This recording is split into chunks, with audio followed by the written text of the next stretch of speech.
Welcome to this YouTube presentation, Public Interest Before Corporate Interest. This is a post-budget speech or a post-budget analysis. It's almost over almost 2 weeks since the budget was handed down. But I think it's important that we look at what this is, because this is quite an extraordinary budget. It's not an extraordinary budget because it's a good budget. It's not an extraordinary budget because it's a bad budget. It's an extraordinary budget because, listening to the Federal Treasurer, Mr. Josh Frydenberg, he stated this budget was based on Liberal Party and National Party philosophy. It was based on their values. Isn't it extraordinary, during the greatest economic crisis since the Great Depression in the 1920s and early 1930s, we have a government which will only hand down a budget which is based on its values. A government that is not willing to look at other options via which to approach the huge deficit we face, and also the personal cost that people around this country, especially small business people and casual part-time workers, are now paying for the response to the COVID-19 crisis. It's a little bit like North Korea or Communist China. What we have is a government that is not willing to look at other options. It only delivered a budget based on its values. So in many regards, this budget is nothing different to the type of economic situation you find in Communist China or North Korea. I know it may sound a bit far-fetched initially, but when you think about it, this is a budget which is based on one principle, one ideological backbone. This is a budget which is based on the concept of private investment for private profit. But not private investment for private profit for micro business and small business employing less than 3 or 4 people, but a budget which is designed to assist medium to large businesses and corporate Australia. This is what this budget is about. Let's dissect the budget, and then let's look at some alternatives, some other options which could have been broached in order to solve the issue. I mean, what's the point of having a government in the middle of a crisis, economic crisis and a medical crisis or a health crisis, that is not willing to look beyond its own values? Its values do not encapsulate all the options which can be pursued to deal with this situation. And that's the tragedy of this budget. It is a non-event. What it's about is about putting money, taxpayers' money, your taxes, and if you think you don't pay taxes because you're on a disability support pension or an old age pension or a job seeker, we all pay taxes through GST. You don't have to have an income to pay taxes in this country. Everybody at the end of the day pays taxes. So you are seeing your taxes go to the private sector in the vain belief that the private sector will be able to solve this crisis. It's the old concept. You privatise the profits, you socialise the losses of the private sector. What that means is you put in taxpayers' money to help them out of the hole they find themselves in. So let's look at what's been proposed. The first thing which is proposed, which is totally ridiculous, is businesses being able to offset any purchases they make for their businesses till July 2022. When you first look at it, you think, oh, this is a good thing. Businesses can borrow and buy things. But that's not the issue. The issue of micro business today is not that they need new equipment, which they can offset as a tax loss. The issue of micro business and small business today is very simple. It's an issue of paying the back rent. It's an issue of paying the banks for loans they have taken out at extraordinary interest. Anywhere between 5 to 10% is a normal business loan these days. So this is what we're looking at. This is the problem that small business faces. And when JobKeeper disappears, many small businesses will disappear. And we're already seeing that when you go through a city or a town, and you can see the number of for lease signs that are coming up. So micro business and small business is not interested in going into further debt to offset losses when they're not going to make a profit. The second major plank of this budget is the federal government is willing to pay small business and large businesses and corporations, 99% of the businesses in this country, $100 to $200 for every young unemployed person they take on between the ages of 16 and 35.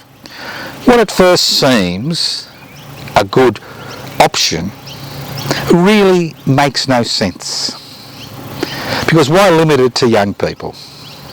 Why not those over 45 who find themselves in the chronic unemployment heap?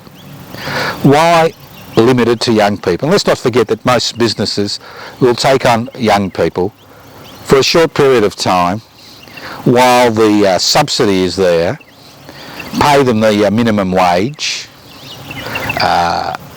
in order to maximise their profits. So what seems at first a good idea, when you look at it very closely, is not going to make much difference, because it's not going to give people proper jobs, long-term jobs. It's about casual, part-time, virtual world driven profits.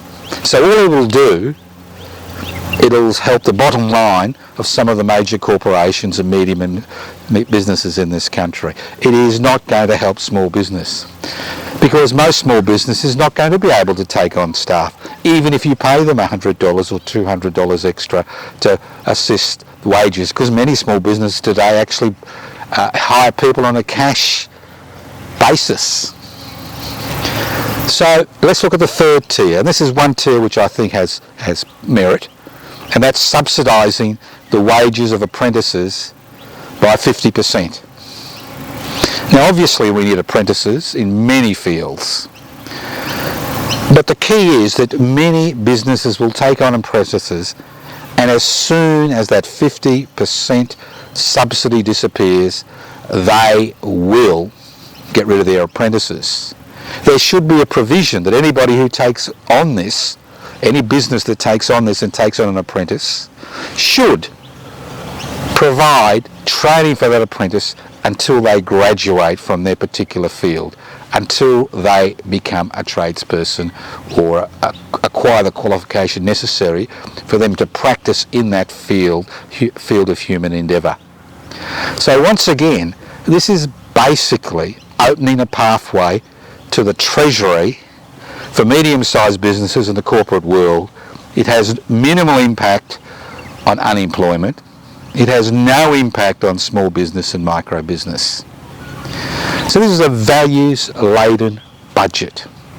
That's all it is, a values budget. It does not look at any other options. Obviously there's the tax cuts. Let's look at the tax cuts. $50 billion tax cuts which have been brought forward to July this year, 2020. Let's look at them.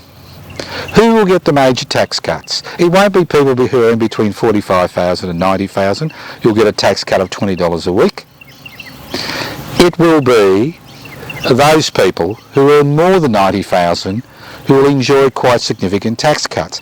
Now, if you want to stimulate a capitalist economy, that's an economy based on private investment for private profit, even an idiot like me knows that you need to get people to spend. People who earn a lot of money, who've got disposable income, do not spend normally that money on goods and services.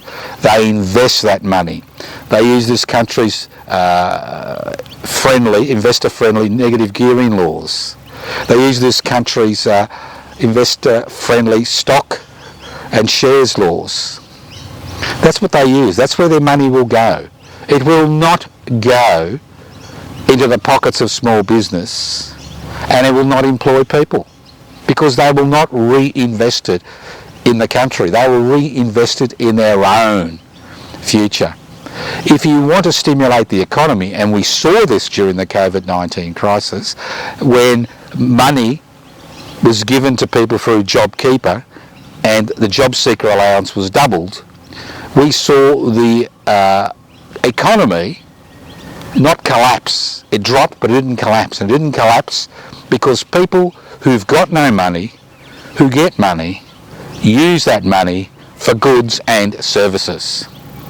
So the direction, because of their value-based policy, they couldn't be bothered looking at the reality that if you want to stimulate the economy with taxpayers' money, you give that money to people on low incomes, to people who earn less than $50,000 a year, to people who are on disability support pensions, to people who are on job seeker, to people who are, on single parents benefits, and the list goes on and on. So this is a ridiculous budget. It is a values-based budget. I expected better, even I expected better from the coalition government as far as this is concerned. And obviously we saw no money for public housing, let alone social or affordable or community housing, no money for public housing, minimal money for infrastructure, 10 billion over 10 years, minimal money for infrastructure. So this is a wasted opportunity. If there is one thing we can say about the Frydenberg values budget, and that's what it is, the Frydenberg values budget, it's a total wasted opportunity. I remember in the good old days, which never existed obviously, but in the past, coalition governments and Liberal National Party supporters would talk about the Australian Greens as fairies at the bottom of the garden because of their supposedly reformist policies. Well, this is Frydenberg's fairies at the bottom of the garden, values-laden budget. It will solve nothing. Let's move on. It's very easy to criticise. It's a bit more difficult to put up alternatives. And what we do at Public Interest Before Corporate Interests, a political party that looks at other options. We're about improving the lives of people living in this country, whether they're permanent residents, whether they're citizens, whether they're refugees, whether they're asylum seekers, whether they're people who've come here on temporary visas. We're a party which is based on the idea of the satisfaction of real, not manufactured human needs. And we are happy to look at options. There's a number of options which were never canvassed by Frydenberg's budget and which will never be canvassed by a Liberal National values-laden budget. The first thing we need to do is we need to extend the economy. We cannot leave the economy in the hands of just the private sector and the public sector, especially during the last 40 decades when there has been an orgy of privatisation where public assets have been virtually given away to the private sector. We cannot allow that to continue. We need to expand the economy by developing a third sector, by extending the public sector and by developing a collective and cooperative sector of the economy. And the problem with developing a cooperative and collective sector in a society based on private investment for private profit is the lack of capital to kickstart cooperatives and collectives. People don't get rich. They don't become multimillionaires or billionaires by working in a cooperative or collective. But a cooperative or collectives gives people sound, secure employment, which allows them to look after their own interest and their family's interest and lead a reasonable life. But what we need is maybe $10 billion or put aside to act as seeding funding for cooperatives and collectives. We need a cooperatives and collectives minister whose responsibility would be to oversee that program, where people who want to work in a cooperative or a collectivist manner can actually apply for seeding funding, have their projects assessed, and if they receive that seeding funding, they pay that seeding funding back. It's a loan from the government, not from the private sector, which is not willing to lend to cooperatives and collective. The extension of a cooperative and collective sector in the economy would actually employment and would actually increase employment and soak up the levels of unemployment we currently have. The next thing we should think about is how to address the deficit. We're looking at a deficit of $1 trillion. Currently it's about $250 billion. By giving people tax cuts, by offsetting purchases for 99% of corporations and companies in this country, the tax revenue will dry up. They think it'll increase because people will be employed, they will pay taxes. It doesn't work that way. So what we need to think about is new taxes. That's right, I've said it. New taxes. Taxes which are directed at those sections of the Australian population, those sections of the economy, those transnational corporations which currently pay voluntary taxation.